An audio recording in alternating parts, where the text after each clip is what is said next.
Hey everyone, and welcome. Today we are kicking off our journey, and the first thing on our agenda is to tackle a crucial question. What is a network? Let's dive and demystify this fundamental concept. A network is essentially a collection of computers, devices, or systems that are interconnected and share resources. This connection enabled them to communicate and exchange data.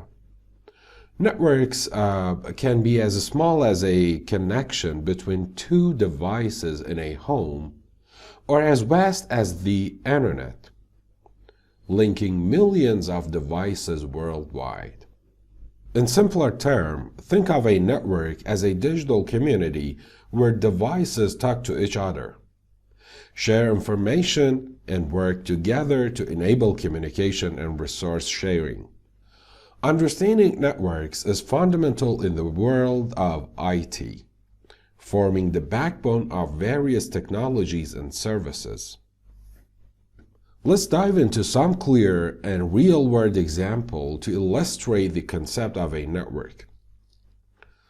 Home Wi-Fi network. Imagine your home Wi-Fi network. Your laptop, smartphone, and smart TV are all part of this network. They communicate with the Wi-Fi router, allowing them to share the internet connection, files, and even print wirelessly. Office Local Area Network, or LAN.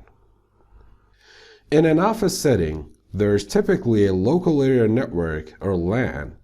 Computers, printers, and servers are connected to the LAN, facilitating communication and resource sharing with the office. Internet. The Internet itself is the most expansive network. It connects people and devices globally. When you access a website, your computer is communicating with servers across the internet to retrieve and display information. Mobile network. Your smartphone connects to a mobile network to make calls, send text, and access the internet. In this case, cell towers form a network to enable communication between devices. Cloud computing. Cloud services like Google Drive or Dropbox utilize network to store your files. When you upload a document, it is stored in data centers, and you can access it from any device connected to the internet. Actually, network components can vary based on your intent. Let me explain how. Imagine you want to send a simple text to a friend. Grab your smartphone, type the message, and hit send. Easy. But what if you're at home and need to connect a laptop, a TV, and your smartphone to the internet? Take a moment to think about it.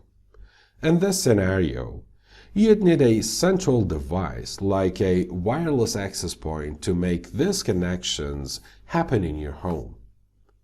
Now, let's think bigger. What if you're in charge of setting up communication, resource sharing, and internet access for an organization with over 200 people? Suddenly, a wireless access point won't cut it. You'll need a variety of devices to make sure everything runs smoothly and everyone stays connected. It's all about matching the scale of your needs with the right network components. Okay, let's explore some network components. Network components are the fundamental building blocks that make up a computer network. These components work together to facilitate communication and the exchange of data within a network. Here are the key network components with a very basic and simple description of each of them. Network component devices. Devices can include the following: computers or hosts, devices that generate or consume data on the network, servers, systems that provide resources or services to other devices on the network. Actually, servers include a type of computer or hosts. Routers, devices that connect different networks and facilitate data forwarding between them. Switches, devices that connect multiple devices within the same network, allowing them to communicate directly. Network components, networking infrastructure. Networking infrastructure include the following: cabling and connectors. They are physical mediums, like Ethernet cables, that carry signals between devices. Wireless access points. Devices that enable wireless connectivity for devices within a specific area. Then let's look at other components like protocols. Network components, protocols. To enable communication between devices, we should follow certain rules and policies that we call protocols. Protocols can include the following: TCP/IP, or Transmission Control Protocol, Internet Protocol. A set of protocols governing communication on the Internet. HTTP, HTTPS. Protocols for transferring web content. FTP.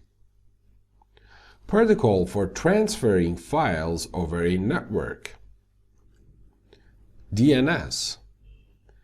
DNS translates human-friendly domain names like www.cisco.com into IP addresses that computers use to identify each other on the network. DHCP. DHCP automates the assignment of IP addresses to devices on a network. Okay, let's explore other network components like security components. To protect our data on the network and the network itself, we need related devices and technologies, such as the following: firewalls. Devices that control incoming and outgoing network traffic based on predetermined security rules. Intrusion detection systems, or IDS, and intrusion prevention systems, or IPS. They are monitor and respond to malicious network activity. Virtual private networks, or VPNs. They are securely connect remote networks or users to a private network over the Internet. Okay, let's look at network services as another part of network components. We build networks to provide services to people and make life easier. Some well-known services can include the following: email servers. Facilitate the exchange of emails within a network. Web servers. Host websites and deliver web contents. File server. Store and manage files that can be accessed by network users. Print servers. Manage and control printing resources on a network. Okay. Let's see what is network operating systems as part of network components. Network operating systems are softwares that manage network resources and provide services to other devices on the network. Examples includes, you know what, Windows servers, and Linux. They are network operating systems. And the last part of component for now is middlewares. My friends, middlewares are softwares that facilitate communication and data management between different applications. It helps in integrating and coordinating distributed applications across the network. I talk about it more later on other videos. Don't worry about it. Understanding these network components is crucial for designing, implementing, and maintaining a functional and efficient computer network. As I mentioned, the specific components used can vary based on the size and purpose of the network, or more broadly, on the intent of a business. Now, let's take a closer look at network devices as part of network components. To better understand what are devices, let's briefly break them down into their functions and roles. Computer or host, or we can say clients or end devices. Clients and server, my friends, are end devices in our networks. So let's start with clients. Their main function, my friends, is to initiate requests and consume resources or services from servers. And their primary role is to act as an end-user device, such as a computer or a smartphone interacting with a network to access data or services. Servers. As I mentioned, clients and servers are both end devices in our networks. Okay, what about servers? Their main function is to store and manage network resources, providing services to clients upon requests. Their primary role is to serve as a central powerhouse, hosting applications, files, or websites that clients can access. Clients and servers forge a foundational partnership in a network communication. Clients actively seek services or resources, while servers respond by delivering them. This dynamic interaction fuels a multitude of network applications and functionalities. It's important to note that the role of clients and server can sometimes flip. Consider this scenario. Within your home network, if one PC shares a document for access from another PC, the sharing PC now takes on the role of a server, and the other PC becomes the client. This interchangeability also holds true for servers. For instance, if one server sends a request to another server to consume a specific resource, it now assumes the role of a client. Keep in mind the distinctions of requester and responder. In reality, both clients and servers can seamlessly switch roles, performing as both requester and responder simultaneously. This fluidity adds depth to the dynamic nature of network interactions. Now that we have identified the functions and roles of clients and servers, let's proceed and understand how they can connect with each other. This is where other devices come into play. So let's take a brief look at them. Switches. Their main function is to connect and direct data within a local network to specific devices. And their primary role is to operate like a smart traffic manager, optimizing data movement in the network. Routers. Their main function is to manage data flow between devices in a local network and external networks. Their primary role is to act as a digital traffic controller, ensuring data gets to its destination efficiently. Wireless access points, or WAPs. Their main function, my friends, is to enable wireless devices to link up with a wired network.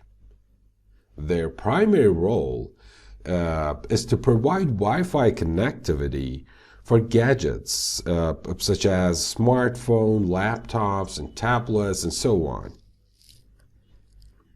Firewalls.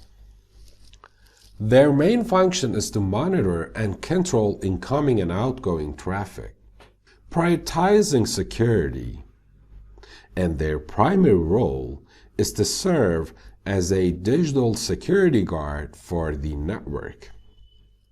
My friends, devices like switches, routers, wireless access points, and firewalls are called intermediate devices or intermediate systems. I'll talk about it in a moment.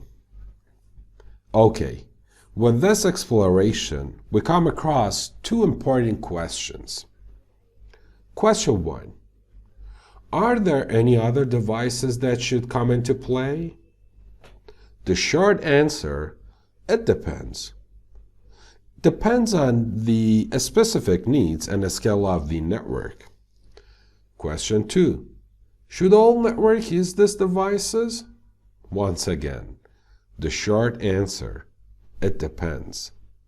Depends on the requirements and characteristics of particular network. But here's one example I should mention to better engage with the networking world. Imagine you want to send a postal card to your friend on the occasion of the New Year. You go and buy a related card. Write your best wishes on it, wrap it nicely, and send it using the postal system. The postal system delivers your gift to your friend based on the sender and receiver addresses that you wrote on it. Finally, he or she receives the gift and may decide to send something back to you as an expression of appreciation. Once again, the postal system delivers your friend's gift to you using the sender and receiver addresses on its package. By simulating this example in the context of a network, you can see that you and your friends act like clients and servers, or in general, end devices, while the postal system acts as a network device, similar to a router, switch, firewall, or other intermediate devices. Based on this example and simulation, we can broadly say that all networks connect end devices together using intermediate devices, where end devices are clients and servers, and intermediate devices are switches, routers, firewalls, and so on. Okay? One challenging question. Based on what you have learned from this video, what is the ultimate role of you as a network administrator or engineer? Think about it, and please write your answer in the comments for us. Great! We have come to the conclusion of this video. If you found the information helpful, I encourage you to subscribe and hit the notification bell. This ensures you're in the loop for our future videos. Liking and sharing this video would be fantastic. It helps us reach more folks interested in these topics. Thanks a bunch for tuning in.